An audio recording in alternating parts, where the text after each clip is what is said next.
Hi, welcome to my channel. ഇന്നിവിടെ discuss ചെയ്യാൻ പോകുന്നത് NCERT സിലബസിൻ്റെ 3-ാമത്തെ ചാപ്റ്ററാണ്, 6-ാം ക്ലാസ്സിൻ്റെ സയൻസ്. ഇനി നമുക്ക് ക്ലാസ്സിലേക്ക് കടക്കാം.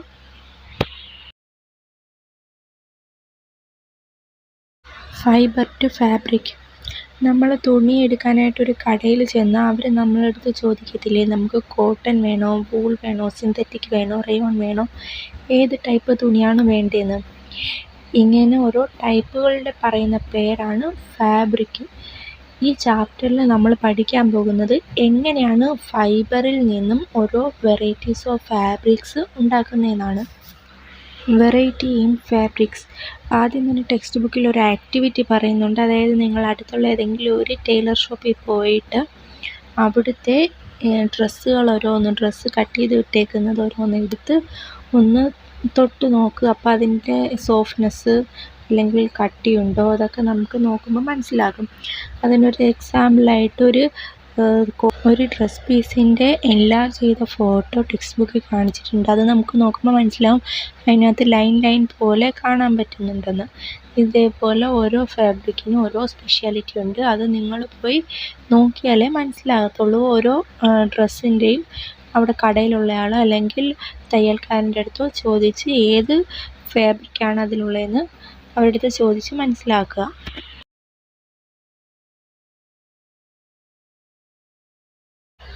നിങ്ങളുടെ 2-ാമത്തെ ആക്ടിവിറ്റി എന്ന് പറയുന്നത്, അപ്പോൾ ഒരു കോട്ടൺ പീസ് അല്ലെങ്കിൽ ഏതെങ്കിലും ഒരു തുണിയുടെ പീസ് എടുത്തിട്ട് അതിനകത്തുനിന്ന് നൂല് ഇളകിയിരിക്കുന്നത് വലിച്ചൂരിയെടുക്കുക. അഥവാ ഇളകിയില്ലെങ്കിൽ ഏതെങ്കിലും പിന്നങ്ങനെ ഉപയോഗിച്ച് പൊട്ടിച്ചെടുത്ത് ആ നൂലൊന്ന് വലിച്ച് നോക്കുക. ചില തുണികളിലാണെങ്കിൽ കണ്ടിന്യൂസ് ആയിട്ട് നൂലിങ്ങനെ ഇളകി വന്നുകൊണ്ടേയിരിക്കും. ചിലതിൻ്റെ ആണെങ്കിൽ ഓരോന്നായിട്ടേ ഇളകി വരത്തുള്ളൂ. ഇപ്പോൾ ടെക്സ്റ്റ് ബുക്കിൽ ഒരു ഫോട്ടോ കൊടുത്തിരിക്കുന്നത് ഓരോന്നായിട്ട് ഇളകി വരുന്ന ഒരു തുണിയുടെ പീസാണ്. അത് കോട്ടൺ പീസാണ്. നൂലിന് മറ്റൊരു പേരുണ്ട്, യാൺ. അപ്പം നമുക്ക് ഈ ഫോട്ടോ നോക്കുമ്പോൾ അല്ലെങ്കിൽ നിങ്ങൾ എക്സ്പെരിമെൻ്റ് ചെയ്ത് നോക്കുമ്പോൾ മനസ്സിലാകും, ഒരു കോട്ടൺ തുണി അല്ലെങ്കിൽ ഏതൊരു ഫാബ്രിക് ഉണ്ടാക്കുന്നത് യാൺസിൻ്റെ അറേഞ്ച്മെൻറ്റ് ഉപയോഗിച്ചാണ്. ഓരോ യാണും അറേഞ്ച് ചെയ്താണ് ഓരോ ഫാബ്രിക്സ് ഉണ്ടാക്കുന്നത്. ഇപ്പോൾ ഫാബ്രിക് എന്തുവെന്ന് മനസ്സിലായി കാണുമല്ലോ. നമ്മളെ കോട്ടൺ, റയോൺ, സിന്തറ്റിക്, വൂൾ എന്നൊക്കെ പറയുന്നതാണ് ഫാബ്രിക്. ഇനി ഫൈബർ എന്താണെന്ന് നോക്കാം. അതിനായിട്ട് ടെക്സ്റ്റ് ബുക്കിൽ ഒരു ആക്ടിവിറ്റി പറയുന്നുണ്ട്. അതായത് നിങ്ങളിപ്പോൾ നേരത്തെ ഒരു തുണിയിൽ നിന്ന് നൂല് പിച്ചി എടുക്കാൻ പറഞ്ഞല്ലോ, അതേപോലെ സെപ്പറേറ്റ് ചെയ്തിട്ട് ഒരു നൂലെടുത്ത് നിങ്ങളൊരു ടേബിളിൻ്റെ പുറത്ത് വെച്ചിട്ട് അതിൽ ഒരറ്റം വിരൽ വെച്ച് പ്രസ് ചെയ്ത് മറ്റേ അറ്റം ഒന്ന് തിരുമ്മി നോക്കുമ്പോൾ അതിനകത്ത് ചെറിയ നൂലുകൾ നമുക്ക് കാണാൻ പറ്റും അതിൻ്റെ അറ്റത്ത്. അതിനെ പറയുന്ന പേരാണ് സ്ട്രാൻഡ്സ്. അത് ചെയ്യുന്നത് എങ്ങനെയാണെന്നുള്ള ഫോട്ടോ ഇതിൽ കൊടുത്തിട്ടുണ്ട്. അതല്ലാന്നുണ്ടെങ്കിൽ നമ്മൾ ഡെയിലി ലൈഫിൽ ചെയ്യുന്ന മറ്റൊരു കാര്യമാണ്, നമ്മൾ സൂചിയിൽ നൂല് കൊരുക്കുമല്ലോ. ഈ സൂചിയിൽ നൂല് കൊരുക്കുമ്പോൾ നമ്മൾ ചില സമയം കണ്ടിട്ടുണ്ട്, നമുക്ക് നൂല് ആ ഹോളിനകത്തിടാൻ പാടായിരിക്കും. കാരണം അതിൻ്റെ തുമ്പത്ത് നോക്കുമ്പം ചെറിയ പൂട പോലത്തെ നൂൽസ് കാണാൻ പറ്റും. ആ ചെറിയ നൂലിന് പറയുന്ന പേരാണ് സ്ട്രാൻഡ്സ്.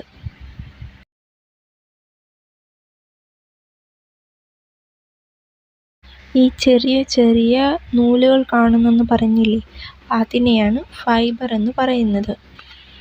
ഫൈബേഴ്സ് മെയിനായിട്ട് 2 ടൈപ്പാണുള്ളത്, നാച്ചുറൽ ഫൈബറും ആർട്ടിഫിഷ്യൽ ഫൈബറും. പ്ലാന്റ്സിൽ നിന്നും അനിമൽസിൽ നിന്നും കിട്ടുന്നതിനെയാണ് നാച്ചുറൽ ഫൈബേഴ്സ് എന്ന് പറയുന്നത്. നമ്മൾ കെമിക്കലായിട്ട് ഉപയോഗിക്കുന്നതിനെയാണ് ആർട്ടിഫിഷ്യൽ ഫൈബർ എന്ന് പറയുന്നത്. നാച്ചുറൽ ഫൈബറിൽ പ്ലാന്റ്സിൽ നിന്നും കിട്ടുന്നതിന് എക്സാമ്പിളാണ് കോട്ടൺ, ജൂട്ട്. കോട്ടനെയും ജൂട്ടിനെയും പറ്റി നമ്മൾ വിശദമായിട്ട് പഠിക്കുന്നുണ്ട്. ഇനി അനിമൽസിൽ നിന്നും കിട്ടുന്നതാണ് സിൽക്ക്, വൂള്.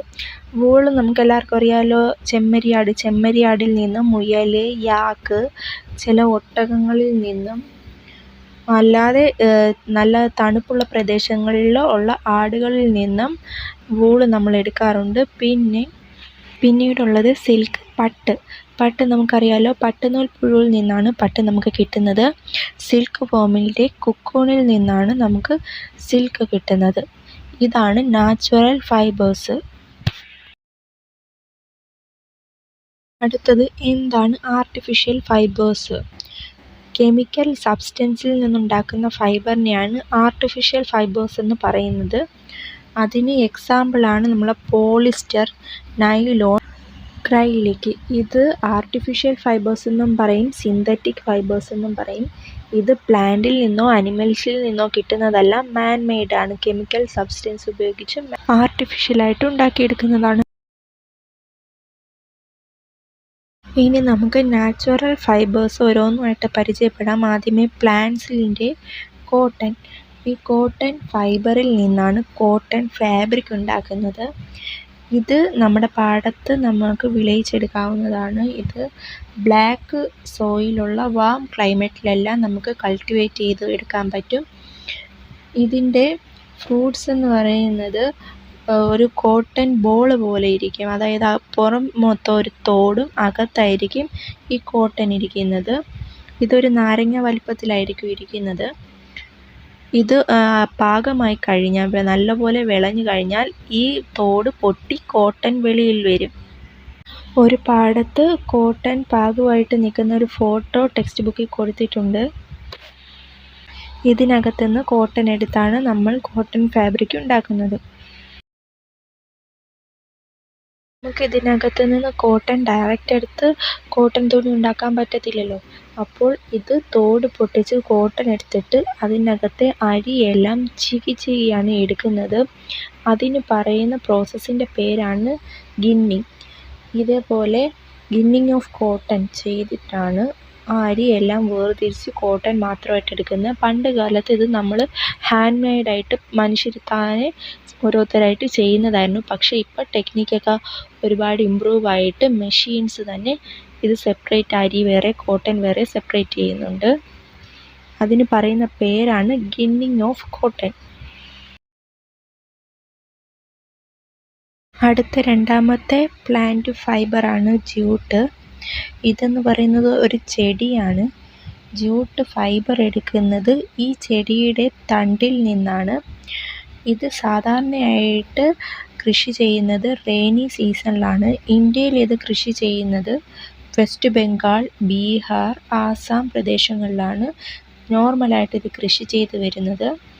ഇത് വിളവെടുക്കുന്നത് എന്ന് പറയുന്നത് ഇത് പൂക്കുന്ന സമയത്താണ് ഇത് വിളവെടുക്കുന്നത്. അതിനായിട്ട് ഇതിൻ്റെ സ്റ്റെമ്മ് പൂത്തതിന് ശേഷം അത് കട്ട് ചെയ്തെടുത്ത് കുറച്ച് ദിവസം വെള്ളത്തിലിടും. ഇടുമ്പോഴത്തേക്ക് ഇത് അഴുകുമ്പോഴത്തേക്കും കൈ വെച്ച് തന്നെ നമുക്ക് ഈ ജ്യൂട്ട് ഫൈബർ നമുക്ക് സെപ്പറേറ്റ് ചെയ്തെടുക്കാവുന്നതാണ്. ഇപ്പോൾ ഫൈബറും ഫാബ്രിക്കും യാണും എല്ലാം മനസ്സിലായല്ലോ. ഈ ഫാബ്രിക് ഉണ്ടാക്കാൻ യാൺ വേണം. യാൺ ഉണ്ടാക്കുന്നത് ഫൈബർ ഉപയോഗിച്ചിട്ടാണ്. കോട്ടണിൽ നിന്നും യാൺ ഉണ്ടാക്കുന്നത് എങ്ങനെയാണെന്ന് ഒരു ഫിഗർ കൊടുത്തിട്ടുണ്ട്. ഇങ്ങനെ കോട്ടണിൽ നിന്നും യാൺ ഉണ്ടാക്കിയതിന് ശേഷമാണ് പിന്നെ കോട്ടൺ ഫാബ്രിക്സ് ഇതിൽ നിന്നും ഉണ്ടാക്കുന്നത്. ആദ്യമേ ഫൈബർ, യാൺ, ഫാബ്രിക്. കോട്ടൺ അത് യാണാക്കിയിട്ട് പിന്നെ കോട്ടൺ ഫാബ്രിക് ആക്കി മാറ്റുന്നു. ഇതാണ് ഇതിൻ്റെ സ്റ്റെപ്പ്.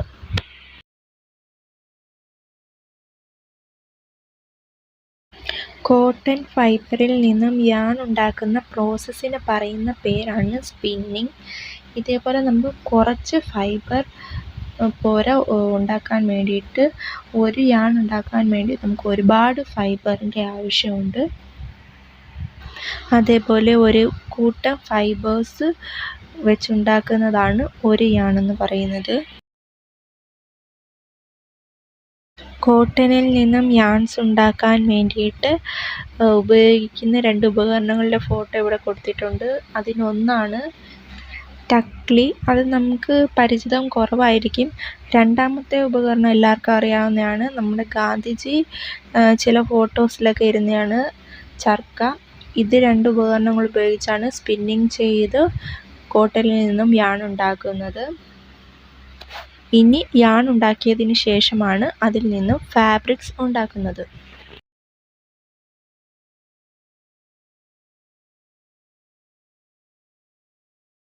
നമ്മളിപ്പോൾ ഫൈബറിൽ നിന്നും യാൺ ഉണ്ടാക്കുന്നത് എങ്ങനെയാണെന്ന് നോക്കി. ഇനി യാണിൽ നിന്ന് എങ്ങനെയാണ് ഫാബ്രിക് ഉണ്ടാക്കുന്നതെന്ന് നോക്കാം.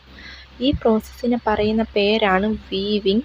അത് നമ്മളൊരു പേപ്പർ ഉപയോഗിച്ച് ചെയ്യാനായിട്ട് ഒരു ഫോട്ടോയും അത് എങ്ങനെ ചെയ്യണമെന്ന് ടെക്സ്റ്റ് ബുക്കിൽ പറഞ്ഞിട്ടുണ്ട്. ഇതിനെക്കാട്ടിയും തിന്നായിരിക്കും നമ്മുടെ യാണെന്ന് പറയുന്നത് ഫാബ്രിക് ഉണ്ടാക്കാൻ വേണ്ടിയിട്ട്. ആ പേപ്പർ അറേഞ്ച് ചെയ്തിരിക്കുന്ന പോലെ 2 സെറ്റ് യാൺ അറേഞ്ച് ചെയ്തിട്ടാണ് ഒരു ഫാബ്രിക് ഉണ്ടാക്കുന്നത്. വീവിങ് ചെയ്യുന്ന മറ്റൊരു രീതിയാണ് ഹാൻഡ്ലൂംസ്. അതായത് നമ്മൾ പണ്ട് കാലത്തൊക്കെ നമ്മൾ ഒരുപാട് കേട്ടിട്ടുണ്ടായിരിക്കും നെയ്യുക എന്നുള്ളത്. ഇപ്പോൾ ചില ഗ്രാമപ്രദേശങ്ങളിലൊക്കെ ഈ നെയ്യുന്നത് നമ്മൾ കേട്ടിട്ടുണ്ടായിരിക്കും. തൃശ്ശൂരൊക്കെ ചില സ്ഥലങ്ങളിലൊക്കെ ഇങ്ങനെ നെയ്ത്തുകാരുണ്ട്. അപ്പം ഇങ്ങനെ നമ്മൾ യാണിൽ നിന്നും ഫാബ്രിക് ഉണ്ടാക്കുന്നത് ഹാൻഡ്ലൂംസ് വഴിയാണ്. ഇപ്പോൾ കൂടുതലും നമ്മുടെ മെഷീൻസ് ഉപയോഗിച്ചാണ് ചെയ്യുന്നത്. പക്ഷേ ഗ്രാമപ്രദേശങ്ങളിൽ ഹാൻഡ്ലൂംസ് ആയിട്ടും ചെയ്യുന്നുണ്ട്.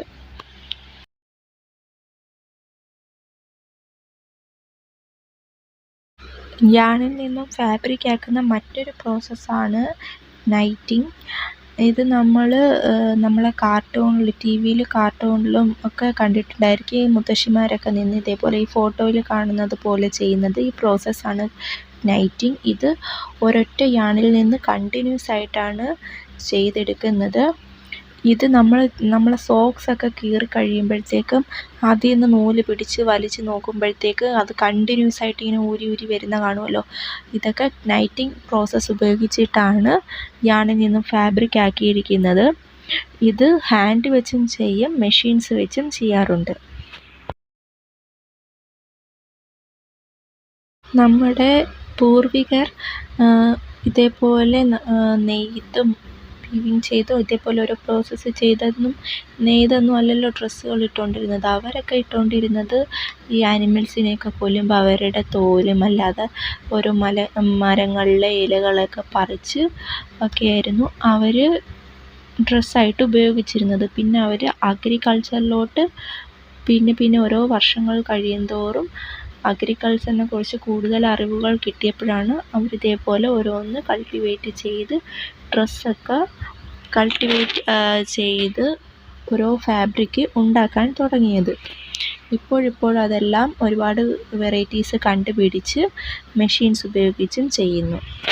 എങ്ങനെയാണ് നമ്മളൊരു ഡ്രസ്സ് ഉണ്ടാക്കുന്നതെന്നുള്ളതൊരു ഫ്ലോ ചാർട്ടിൽ സിമ്പിളായിട്ട് കൊടുത്തിട്ടുണ്ട്. ഒരു കോട്ടൺ റോൾസിൽ നിന്നും ഗിന്നിങ് പ്രോസസ്സ് വഴി ഫൈബർ ഉണ്ടാക്കുന്നു. അതിനകത്തുനിന്ന് സ്പിന്നിങ് പ്രോസസ്സ് വഴി യാൺ ഉണ്ടാക്കുന്നു.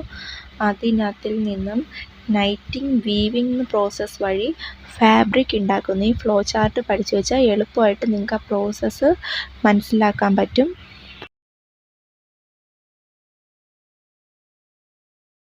ഇത്രയേ ഉള്ളൂ നമുക്ക് ഈ ചാപ്റ്ററിൽ പഠിക്കാൻ. നമുക്കിനി ഇതുവരെ പഠിച്ചതൊന്ന് ഓവർവ്യൂ ചെയ്ത് നോക്കാം. കോട്ടൺ, വൂള്, നമ്മൾ ഓരോ തുണികൾ ഫാബ്രിക് ഏതൊക്കെയുണ്ടെന്ന് നോക്കി. ഓരോ ഫാബ്രിക് എന്താണെന്ന് നോക്കി. ഫൈബർ എന്താണെന്ന് നോക്കി. യാൺ എന്താണെന്ന് നോക്കി.